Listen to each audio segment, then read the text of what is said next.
Hello everyone, I'm Brian. Today I'm reacting to Establishing a Regular Practice, a course in meditation. This is the last one in lesson, or chapter 1.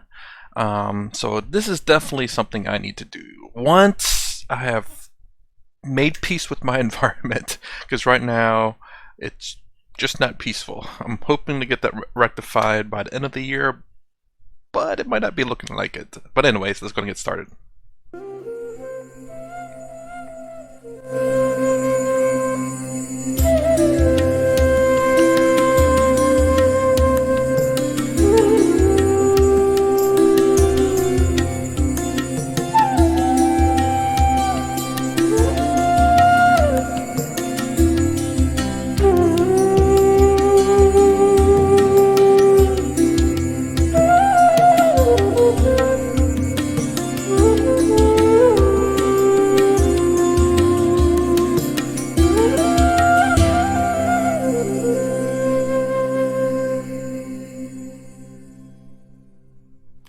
To get the maximum benefit of meditation, regular practice is absolutely necessary.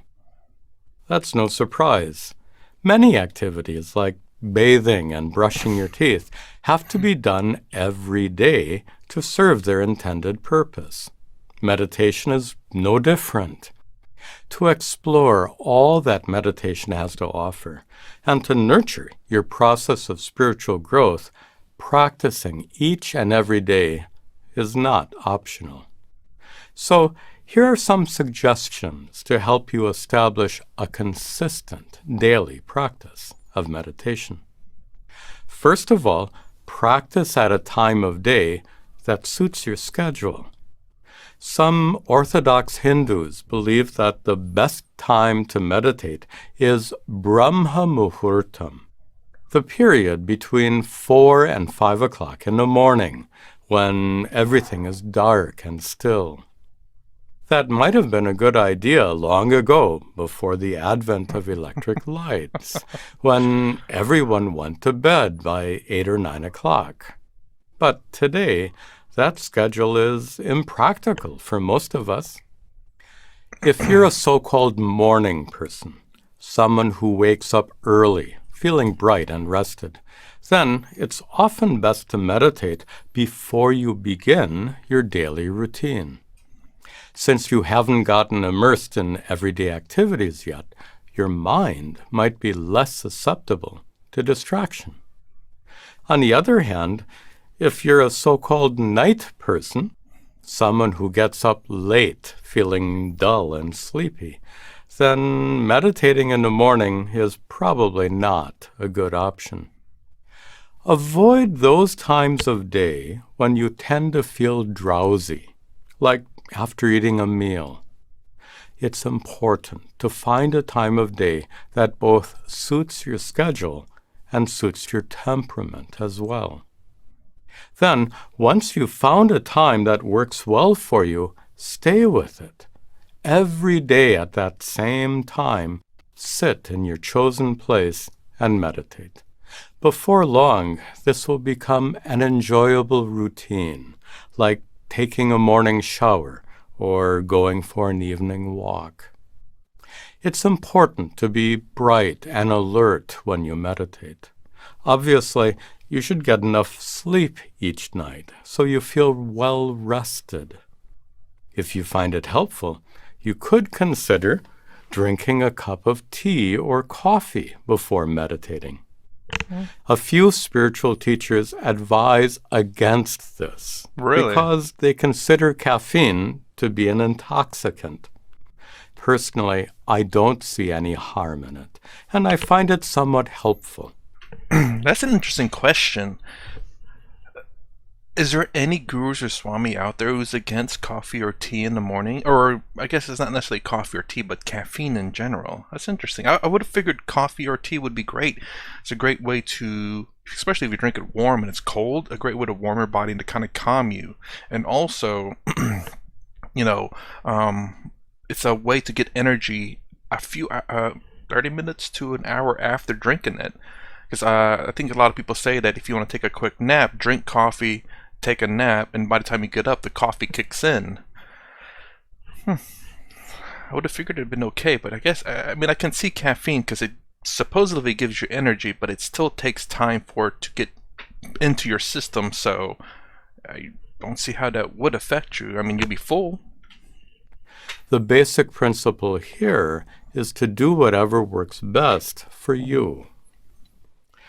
Now then, for how long should you meditate each day? Let me explain with an anecdote. When I was first learning to meditate in the 1970s, I once returned from a workshop feeling really excited about a new technique I just learned. I felt so enthusiastic that I resolved to practice it for 45 minutes every day. Early the next morning, I was eager to begin. After practicing the technique for a while, I peeked at a clock to check the time because I didn't want to be late for work. Only 35 minutes had passed, so I closed my eyes and continued. Uh-oh. Later, when I checked the clock again, 40 minutes had elapsed. And the next time I checked, I found that exactly 41 minutes had passed. Okay. Towards the end of that first session, I began to feel quite restless and uncomfortable. He's forcing himself. But I forced myself to finish it anyway. The next morning, I felt a bit less enthusiastic when I sat to meditate, and I struggled even more to complete the 45-minute session. That's what I was thinking a little bit earlier, is that you have to kind of, like, there's going to be a lot of people who can't get it right away, and you look at, I guess you could say kind of like Western people or Americans or just, I guess this particular type of people, whether they're Western, Eastern, Northern, Southern, or whatever, then is that, at least in America, I can kind of see that people are looking for quick fixes, a pill to pop in to fix the problem. And, you know, especially with how YouTube or social media has given us entertainment at the snap of our fingers, and we all complaining about ads on the video, and it's like, oh, where's the skip button? 15 seconds for an ad, come on. You know, if you ever get frustrated with a 5-second ad or any ads, then you are impatient. Admit it. For me personally, I like unskippable ads, only because it's generally short and I don't have to grab the whatever it is, the mouse remote or whatever, to hit skip. Because generally those are like 3 minutes long, but if it's unskippable, it's like 15 seconds, which is fine. But yeah, anyways, it's the sheer fact that we are complaining about 5-second ads, 15-second ads, because we are impatient. We want things quickly. We want to see what we want to see, uninterrupted, fully uninterrupted. And this is kind of like how I'm seeing people today, where they want quick fixes. They want to see what they want to see right now and are not patient enough to wait for it. And I guess that is kind of like meditation, where you want to feel the effects right now. You try to force yourself to it. You have to rush to the meditation techniques, only to be frustrated because you're like, I need to do this now. I need to do this now. Kind of like that one guy that talked to Prashant about, he said his time is running out. It's like, dude, if you're forcing yourself, you're rushing it, you're not gonna do it. You're not gonna get it. So I'm not saying don't skip ads. It's up to you. I prefer unskippable ads because I can't skip it, so there's nothing I can do. I can watch the ad. It's fine. But skippable ads annoys me because I have to find the mouse to click skip. After several more days of effort and frustration, I gave up the practice altogether. I made 2 mistakes back then.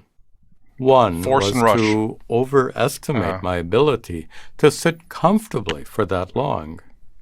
The other was to force myself to complete every minute of the sessions. I was like a badly out-of-shape person who begins a new exercise routine, but overexerts himself so much that his aches and pains force him to abandon that routine in just a few days. By pushing myself to complete each 45-minute session, I succeeded in making my practice unpleasant. When any routine becomes unpleasant, your enthusiasm will wane, and before long, you'll give it up, often with the flimsy excuse that you don't have enough time. Or it's not working. But the fact is, you almost always find time for things you enjoy. Even with a busy schedule, you find enough time to eat, to chat with friends, and even to watch your favorite television show. But you probably won't find time for activities that are unpleasant, whatever they might be. For this reason, if you don't enjoy your meditation practice, it's likely to get pushed off the bottom of your to-do list. It's essential to make your daily practice of meditation pleasant and enjoyable. You can avoid making it tedious by keeping it short. 10 minutes is a good length of time to start with. 10 minutes is long enough to produce some benefits, but not long enough to make you feel uncomfortable. Meditating for just 10 minutes a day is like planting a seed. A tiny seed can grow into a tall tree, and in the same way, 10 minutes of daily meditation can put down roots, so to speak, and grow into a thriving spiritual practice. In this way, you can gradually develop a love for meditation. Then, each day, at your chosen time, you look forward to your regular session. And after a while, you'll find yourself meditating for 20 or 30 minutes each day. Not because you think you should, but because you want to. This lesson concludes the first chapter of this course. With the next lesson, we'll begin the second chapter, Turning Within, Finding Inner Peace. I will say this too. I was thinking along the lines what I would do if I was trying to meditate and I just couldn't. I guess like whenever I tried the one time for about 5 minutes, I would probably, if I couldn't quite do it, I'd focus on just one thing at a time. Sitting comfortably for one. Don't focus on meditating. Focus on seeing how you can sit comfortably. So that way, when you get past that, then you can focus on the next thing, which is to whatever it may be, clearing the mind or sitting there for a longer period of time. Say first time trying, just sitting there for about 5 minutes. If that doesn't work, reposition yourself, sit another 5 minutes, just to try to find a position that you'll like. That way, sitting will not be the issue. Again, I'm just throwing this out there. I don't know for sure, but it seems practical. Obviously, if you're going to be sitting, you want that to be a non-issue.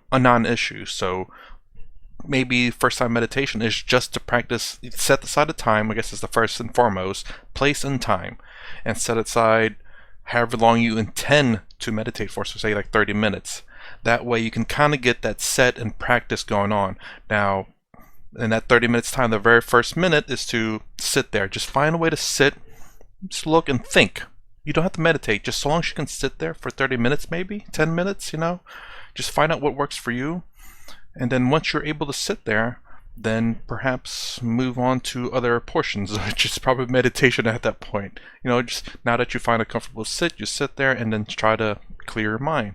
Maybe 10 minutes at a time, just sit there, clear your mind. If you can't, kind of open it up, probably try to think of whatever you need to think of, get that done, and go back into a meditative state, meditation. Again, no expert here. This is just throwing it out there. The way I think of this is like any other thing that you do in life that you're trying to do. You want to build a house is a bit extreme, but video over me talking now. Anytime you're trying to learn something, you take it one step at a time. You don't go freaking diving in the deep end of that. You first grab the tools. Tools done. Learn how to use the tools. Get the first few bits of the things that you need. Grab those bits. Now first the build part, the leg. You're trying to build a chair. You build the legs first, shape it up or whatever. Then the seat. You gotta shape up the seat, then attach the legs to the seat. Boom, you got a chair. It's one step at a time, working your way up there. And that's the same way I see as meditation as well. Again, the first two things is find a place and find a time. Set that place and time aside every day, or every day if you can. I mean, and then what's the first part? Sitting. Finding a way to sit comfortably. Clothes, your food, drink, everything, so that way you can get everything done, everything set, and nothing's bothering you. After past sitting, I think it's meditation, so you gotta just drive into the deep end at that point. But yes, of course, try to meditate. Don't force yourself to do it. If you can't do it, kind of, I guess, get up, do what kind of gets you out of that, sit back down, get the sitting portion done, get the thoughts clear, and get back into meditation. Again, no expert. I could be spilling out complete garbage here. Definitely take advice of a guru or swami. They will definitely teach you, but I like to think of things very practically that I think would work for me, and I'd like to give that out to people that it may work for you, it may not. Everyone's different, and maybe what I'm saying is a complete genius level, which I doubt, but anyways.